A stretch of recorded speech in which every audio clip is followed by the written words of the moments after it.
Hello बच्चों, मैं doctor Sunita Nandal कक्षा 12th के लिए गद्य भाग में पहलवान की ढोलक जो पाठ है जिसके लेखक फणीश्वर नाथ रेणु के अभ्यास के प्रश्न लेकर आई हूँ। पाठ का सार पढ़ चुके हैं, वस्तुनिष्ठ प्रश्न सीख चुके हैं। अब आइए सीखते हैं अभ्यास के प्रश्न। कुश्ती के समय ढोल की आवाज़ और लुट्टन के दांव पेच में क्या तालमेल था? पाठ में आए ध्वन्यात्मक शब्द और ढोल की आवाज़ आपके मन में कैसी ध्वनि पैदा करते हैं, उन्हें शब्द दीजिए। लुट्टन ढोल की आवाज़ से अत्यधिक प्रभावित था। वह ढोल की एक एक थाप को सुनकर उत्साहित उठता था।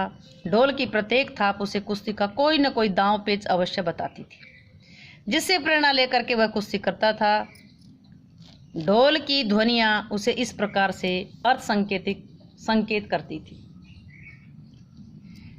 चटदा गिड़दा की आजा भिड़ जा, चटाक चटदा उठाकर पटक दे, ढाक दीना व पट्ठे, चट गिड़दा डरना मत, धाक दीना त्रिकट दीना दांव काटो बाहर निकलो, दीना दीना चित करो, धिक दीना पीठ के बल पटक दो। ये शब्द हमारे मन में भी उत्साह भरते हैं और संघर्ष करने की प्रेरणा देते हैं। ये ध्वनि के अपने आप संकेत थे जो लुट्टन पहलवान ढोल की थाप पर लगाते थे। आइए अगला प्रश्न देखते हैं। कहानी के किस मोड़ पर लुट्टन के जीवन में क्या क्या परिवर्तन आए? सबसे पहले तो माता पिता का निधन हो गया। 9 साल की उम्र में विवाह हो गया था, अनाथ हो गया ये। उसके बाद उसका पालन पोषण किसने किया? उसकी विधवा सास ने किया। श्यामनगर दंगल में लुट्टन ने चांद सिंह को हरा दिया, राज दरबार में स्थायी पहलवान बना दिया। 15 साल बाद राजा साहब का स्वर्गवास हो गया। विलायत से लौटे राजकुमार ने उसे राज दरबार से हटा दिया। वह वापस अपने गांव लौट आया। गांव के लोगों ने कुछ दिन तक लुट्टन का भरण पोषण किया, परंतु बाद में उसका अखाड़ा बंद हो गया। गांव में अनावृष्टि के बाद मलेरिया और हैजा फैल गया। लुट्टन के दोनों पुत्रों की मृत्यु हो गई। पुत्रों की मृत्यु के 4-5 दिन बाद रात को लुट्टन की भी मृत्यु हो गई। अगला देखते, लुट्टन पहलवान ने ऐसा क्यों कहा होगा कि मेरा गुरु कोई पहलवान नहीं, यही ढोल है। लुट्टन ने किसी गुरु से कुश्ती के दांव पेच नहीं सीखे थे। उसे केवल ढोलक के उत्तेजक आवाज से ही प्रेरणा मिलती थी। ढोलक की थाप पड़ते उसकी नसें उत्तेजित होती थी। उसका तन बदन कुश्ती के लिए मचलने लगता था। श्यामनगर के मेले में उसने चांद सिंह को ढोल की आवाज़ पर ही तो चित किया था। इसीलिए कुश्ती जीतने के बाद उसने सबसे पहले ढोल को प्रणाम किया। वह ढोल को अपना गुरु मानता था। नेक्स्ट, गांव में महामारी फैलने पर अपने बेटों के देहांत के बावजूद लुट्टन पहलवान ढोल क्यों बजाता रहा? लुट्टन पहलवान पर ढोल की आवाज़ का गहरा प्रभाव था। ढोल की आवाज़ उसके शरीर की नसों में उत्तेजना भर देती थी। अतः जिंदा रहने के लिए ढोल की आवाज़ उसके लिए ज़रूरी थी। ये आवाज़ गांव वालों को उत्साह प्रदान करती थी। गांव में महामारी फैलने के कारण लोगों में सन्नाटा छाया हुआ था। इसी ढोल की आवाज़ से लोगों को जिंदगी का एहसास होता था। लोग समझते थे लुट्टन जब ढोल बजा रहा है तो मौत से डरने की कोई ज़रूरत नहीं। अपने बेटों की मृत्यु के बावजूद भी मृत्यु के सन्नाटे को तोड़ने के लिए लगातार ढोल बजाता रहा। नेक्स्ट, ढोलक की आवाज़ का पूरे गांव पर क्या असर पड़ता था? ढोलक की आवाज़ से रात का सन्नाटा, डर कम हो जाता था। मलेरिया और हैजा से अधमरे लोगों में एक नई चेतना उत्पन्न हो जाती थी। बच्चे, बूढ़े, जवान सभी की आंखों के सामने दंगल का दृश्य नाचने लगता था। वे उत्साह से भर जाते थे। लुट्टन का सोचना था कि ढोलक की आवाज़ पूरे गांव के लिए उत्साह उत्पन्न करती है। गांव के फैले हुए सन्नाटे में जीवन का उत्साह एहसास होने लगता है। भले ही लोग रोग के कारण मर रहे थे, लेकिन जब ये जिंदा रहते थे तब मौत से नहीं डरते थे। ढोलक की आवाज़ उनकी मौत के दर्द को सहनीय बना देती थी। वे आराम से मरते थे। अगला है, महामारी फैलने के बाद गांव में सूर्योदय और सूर्यास्त के दृश्य में क्या अंतर होता है? महामारी फैलने के बाद पूरे गांव की तस्वीर बदल गई थी। सूर्योदय होते ही पूरे गांव में हलचल मच जाती थी। बीमार लोग रोते थे, हाहाकार मचाते थे। उनके चेहरों पर एक कांति होती थी। सवेरा होते ही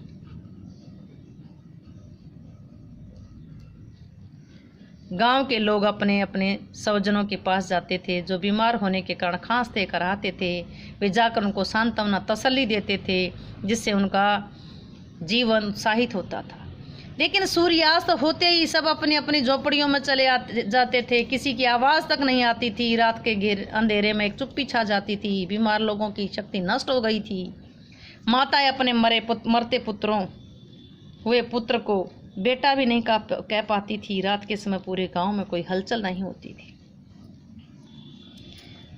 नेक्स्ट, कुश्ती या दंगल पहले लोगों या राजाओं का प्रिय शौक हुआ करता था। पहलवानों को राजा और लोगों के द्वारा विशेष सम्मान दिया जाता था।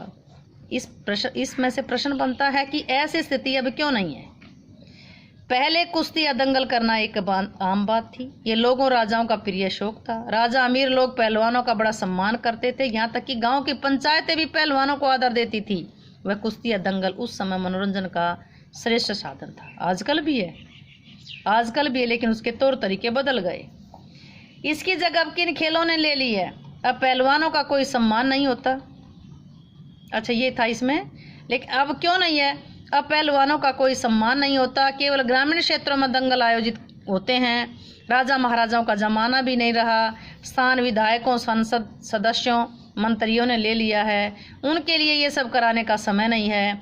दूसरा, मनोरंजन के और साधन भी प्रचलित हो चुके हैं। कुश्ती का स्थान क्रिकेट, फुटबॉल आदि ने ले लिया। इनकी जगह किन खेलों ने ले लिया। कुश्ती की जगह ये आ चुका। कुश्ती की जगह cricket, football, badminton, volleyball, football और घुड़दौड़ आदि खेल प्रचलित हो गए हैं।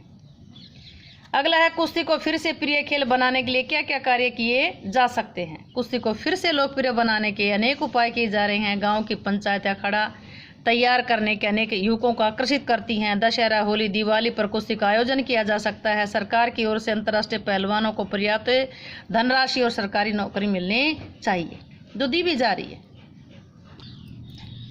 रेलवे, बैंक, एयरलाइंस में आदि की पहलवानों को नौकरी देकर के कुश्ती को बढ़ावा दिया जा सकता है। हाल ही में जिन पहलवानों ने मेडल जीते थे, उनको सरकार की ओर से अच्छी नौकरियां दी गई हैं और अच्छी धनराशि देकर के सम्मानित किया गया है, जिससे और पहलवानों को भी प्रेरणा मिल रही है। अगला है, आशय स्पष्ट कीजिए। आशय से, आकाश से टूटकर यदि कोई भावुक तारा पृथ्वी पर जाना भी चाहता तो उसकी ज्योति और शक्ति रास्ते में शेष हो जाती थी। अन्य तारे उसकी भावुकता तथा असफलता पर खिलखिलाकर हंस पड़ते थे। यहाँ लेखक अमावस्या की घनी काली रात में चमकते टूटे हुए तारों की रोशनी पर प्रकाश डालता है। जब भी कोई तारा टूटकर जमीन पर गिरता है तो ऐसा लगता है मानो महामारी से पीड़ित लोगों की दयनीय स्थिति पर सहानुभूति प्रकट करने के लिए आया। लेकिन वो बेचारा भी क्या कर सकता है। दूरी होने के कारण उनकी ताकत, रोशनी नष्ट हो जाती थी। आकाश के दूसरे तारे उसकी असफलता को देखकर जैसे हंसने लगते थे। भाव यह कि आकाश में एक आध तारा टूटकर गिरता था, किंतु अन्य तारे अपने स्थान पर खड़े चमकते रहते थे। नेक्स्ट, पाठ में अनेक स्थलों पर प्रकृति का मानवीकरण किया गया है। पाठ में ऐसे प्रसंग बताइए, अंश चुनिए, उनका आशय भी स्पष्ट कीजिए। पाठ में अनेक ऐसे स्थल हैं जहां पर प्रकृति का मानवीकरण किया गया है। मानवीकरण है जहां निर्जीव चीजों को सजीव के रूप में दिखाया गया। अंधेरी रात चुपचाप आंसू बहा रही थी। रात आंसू थोड़ा बहाती है, एक मनुष्य की तरह उसको दिखाया गया है। आशय यह है कि रात को ओस पड़ रही थी। लेखक ने इसे दयनीय स्थिति के साथ जोड़ दिया। लेखक यहाँ ये कहना चाहता है कि जाड़े की अंधेरी रात में ओस के बिंदु रात के आंसुओं के समान दिखाई दे रहे थे। सारा वातावरण में दुख का मौन छाया हुआ था। यह लेखक ने अंधेरी रात का मानवीकरण किया है। गांव के दुख से दुखी होकर के रात रो रही थी। अगला है, रात्रि अपनी भावनाओं के साथ चलती रहेगी। आशय है कि महामारी ने रात को भी भयानक बना दिया था और भयानक रूप धारण करके गुजरती जा रही थी। यहाँ पुनः रात्रि का मानवीकरण किया गया है। उम्मीद है कि अभ्यास के प्रश्न आपको अच्छे से समझ आए होंगे। समझ आए हों तो वीडियो को लाइक करें, शेयर करें, चैनल को सब्सक्राइब करना ना भूलें।